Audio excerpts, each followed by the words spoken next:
Sumuko na sa NBI sa Iligan ang volunteer financial manager ng Aman Futures Group. Nasangkot ngayon sa 12 billion peso investment scam.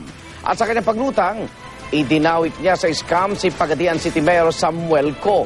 Pero muling giit ng alkalde, biktima rin daw siya ng Aman. Saksi si Claire Delfin. Kasabay ng kanyang pagsuko sa NBI Iligan, hindi itinanggi ni Donna Coyme na tumayo siyang volunteer financial manager ng Aman Futures Group.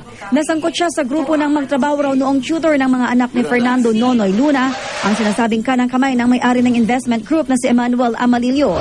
You create your own corpo.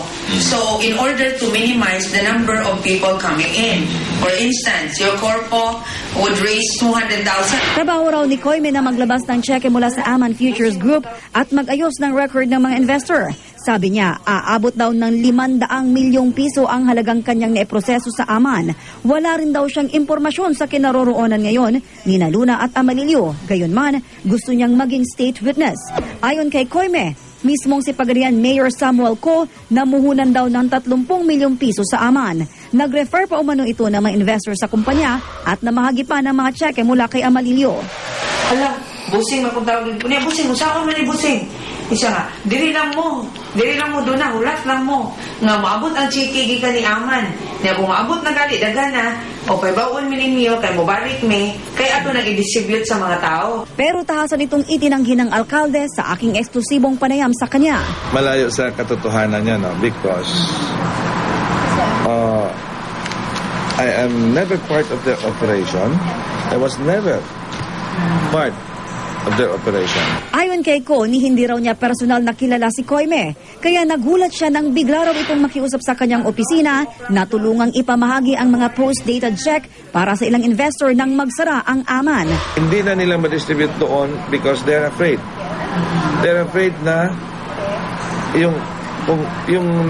ang dami ng tao nagsingil, konti lang yung check Kung wala yung pangalan niya, magagalit Biktima rin daw siya. Di na niya nabawi ang 5 milyong pisong investment mula sa sariling bulsa na gusto sana niyang patubuin para sa kanyang kampanya.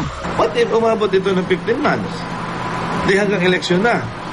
Yung pera nila billion na, sa'yo 5 billion pa rin.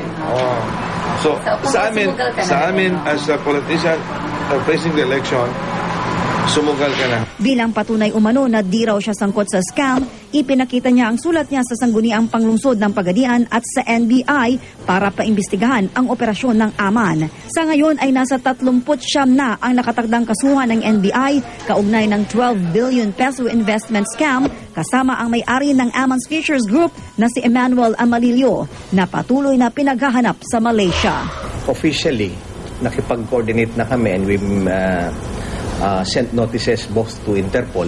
Nagpadala na kami sa Interpol, pati sa Malaysian government through the Malaysian embassy dito. At tumugon na sila. Ako si Claire Delfin, ang inyong saksi.